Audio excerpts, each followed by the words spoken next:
दोस्तों नमस्कार। इस वीडियो में हम डिस्कस करेंगे कि मेटल डिटेक्टर ख़राब को कैसे चेक किया जाता है, यानी ख़राब मेटल डिटेक्टर को हम कैसे चेक करते हैं, कहाँ कहाँ से चेक करते हैं। और जनरली हम जानते हैं कि मेटल डिटेक्टर जब तक ख़राब माना नहीं जाता जब तक कि वो मेटल सेंस करना बंद नहीं करता, यानी कि जब मेटल सेंस करना वो बंद कर देता है, यानी मेटल पकड़ना बंद कर देता है, तब उसे हम ख़राब मानते हैं। तो उसका हम कौन कौन से पार्ट्स को कैसे चेक करेंगे, यानी कि कॉइल को, एम्पलीफायर को कैसे चेक करेंगे, वो सारा चीज़ आज के वीडियो में हम लोग जानेंगे।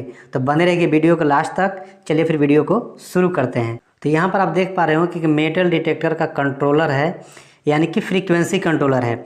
और ऐसे ऐसे बहुत सारे कंपनियों का कंट्रोलर होता है। आप बशर्ते आपको केवल एक चीज़ देख लेना होता है, सबका नंबरिंग केवल आगे पीछे होता है। समझने वाली बात यहाँ पर यही है कि यहाँ पर यदि 1 नंबर है, 2 नंबर है, 3 नंबर है, और यहाँ पर पहला में अर्थ है, सेकेंड में न्यूट्रल है, और यहाँ पर लाइन 1 है। तो इस टाइप से आप अलग अलग दूसरी कंपनियों में देखेंगे तो दूसरे कंपनी में थोड़ा सा डिफरेंस आपको मालूम चलेगा कि इधर से आपको अर्थ ना होकर यहाँ से डायरेक्ट आपको लाइन मिल जाएगा, यहाँ पर आपको न्यूट्रल मिल जाएगा और उसके बाद अर्थ मिल जाएगा। तो ये चेंजिंग होता रहता है हर एक कंपनी में। आपको उससे कुछ घबराना नहीं है। आपको बशर्ते इसमें चेक क्या करना होता है कि सबसे पहले आपको कंट्रोलर में, चाहे कोई भी कंपनी का कंट्रोलर हो, सबसे पहले आपको इसमें पावर सप्लाई को चेक करना है। यदि मेटल को सेंस नहीं कर रहा है तो यहाँ पर एक साइड में, यहाँ से देखिए आप, इधर से लेके और यहाँ तक ये एक कंपार्टमेंट में माना जाता है, ठीक है। तो यहाँ पर यानी कि लाइन और न्यूट्रल में सप्लाई पहले आपको चेक करना है, मल्टीमीटर से चेक करना है, और फिर यहाँ पर देखना है कि ये वाला आपका लाइट ग्लो हो रहा है कि नहीं, जल रहा है कि नहीं। यहाँ तक आपको क्लियर है तो इधर वाला भी आपको चेक करना है कि इधर वाला लाइट भी ग्लो हो रहा है कि नहीं। यदि दोनों लाइट जल रहा है, इसका मतलब है कि इधर से आपका सप्लाई इन भी हो रहा है और एम्पलीफायर के लिए यहाँ से आउट भी हो रहा है, ठीक है, क्लियर है। और यहाँ से आउट होने के बाद आपका एक चीज़ और होता है यहाँ पर, इसको हम कभी नेक्स्ट वीडियो में समझ लेंगे, लेकिन आपको यहाँ पर केवल चेक करने के लिए बताया जा रहा है कि आखिर हम इसको चेक कैसे करें। यानी कि मेटल को यदि मेटल डिटेक्टर नहीं पकड़ पा रहा है, नहीं सेंस कर पा रहा है, तो उस स्थिति में हम कैसे चेक करें।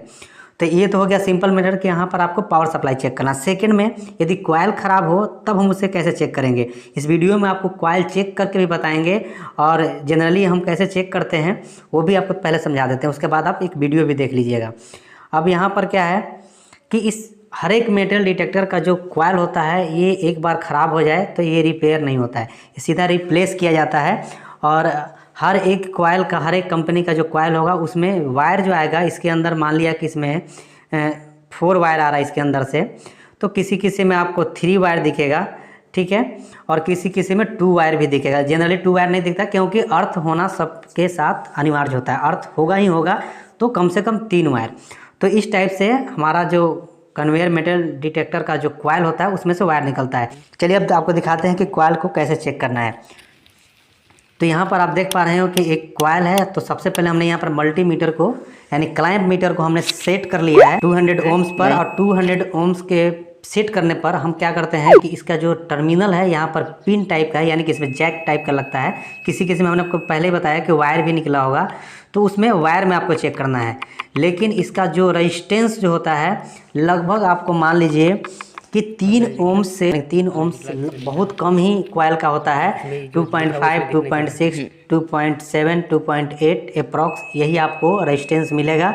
यदि इतना रेजिस्टेंस मिल रहा है तो समझ लीजिए कि इस कॉइल का जो अंदर का कॉइल है ये बिल्कुल सही है। यानी कि जो हमारा मेटल डिटेक्टर का कॉइल है, इसमें जो वायर जो है, छोटे छोटे वाइंडिंग जो है, वाइंडिंग हमारा सही है। यदि हमारा जो रेजिस्टेंस 2.5 लगभग में आता है तब जाके हम इसे मान लेते हैं। तो इतना तो आपको क्लियर है कि यदि हमारा जो रेजिस्टेंस है, रेजिस्टेंस इतना के अप्रॉक्स होना चाहिए। अगर इससे कम हो रहा है, यानी कि 2 ओम्स दिखा रहा है, तो ये मेटल तो पकड़ेगा लेकिन कम पकड़ता है। उसके बाद नीचे आता है, उसके बाद नीचे यदि यहाँ और आने लगा इसका रेजिस्टेंस, यानी कि इसका जो प्रतिरोध है, प्रतिरोध और कम होने लगा, यानी कि 1.8 या फिर 1.7 इस टाइप से आने लगा, तो वैसे में आपको क्या होगा, समस्या आने लगेगा कि मेटल आपको कन्वेयर के ऊपर से पास होता रहेगा और कभी कभी मेटल पकड़ेगा और कभी कभी नहीं पकड़ता है। तो ऐसे में समस्या आपको ये आना स्टार्ट होता है। जैसे आप चाहे जितना भी आप इसमें एम्पलीफायर से सेटिंग कर दें, तब भी आपको कुछ होता नहीं यहाँ पर, यानी कि एम्पलीफायर आप सेट भी कर रहे हैं कि छोटा मेटल डिटेक्टर को पकड़ ले यहाँ से, लेकिन फिर भी वो नहीं पकड़ता है, कभी पकड़ता है और कभी नहीं पकड़ता है। और एक चीज़ आपको और ध्यान देना होता है, क्या ध्यान देना होता है कि यदि जो हमारा मेटल डिटेक्टर है, सॉरी जो मेटल डिटेक्टर का जो कॉइल है, जो यहाँ पर आप देख पा रहे हैं लगा हुआ, तो ये जो कॉइल है, कॉइल यदि आपका शुरू से ही प्रॉब्लम दे रहा है, यानी कि जब से इंस्टॉल हुआ है कन्वेयर में तब से ही वो मेटल को नहीं पकड़ पा रहा है, तब वैसे में आपको एक बार आपको चेक करना पड़ेगा। क्या चेक करना पड़ता है कि जो हमारा जो कन्वेयर है और यहाँ पर जो कॉइल लगा हुआ है, इसका दूरी कितना है। इसका दूरी अप्रॉक्स आपको अलग अलग मेटल डिटेक्टर में, लेकिन फिर भी आपको लगभग 50 mm के आसपास होना चाहिए, यानी कि 50 mm यदि इसका गैप है कॉइल और हमारा जो कन्वेयर है, तो तब आपका ये जो मीटर सही से सेंस करेगा।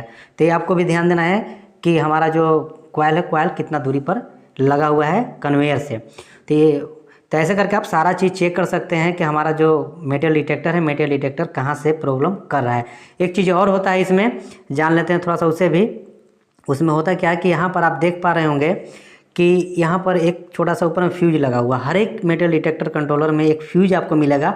वो फ्यूज को भी पहले चेक करना होता है कि हमारा ऐसा तो नहीं कि कभी उड़ गया हो। तो फ्यूज उड़ने से क्या होगा कि इसमें आपको यहाँ पर सप्लाई दिखेगा ही नहीं। तो सप्लाई जब दिखेगा ही नहीं तो यानी कि इसमें इनपुट सप्लाई मिल ही नहीं पा रहा है, तो ये काम कैसे करेगा। तो आपको फ्यूज भी चेक कर लेना है।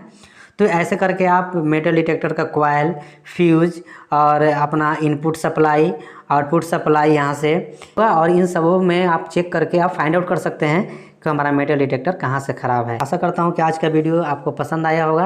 यदि वीडियो पसंद आया होगा तो वीडियो को जरूर लाइक कीजिएगा और अपने दोस्तों में शेयर जरूर करें। चलिए फिर मिलते हैं नेक्स्ट वीडियो में, तब तक के लिए जय हिंद।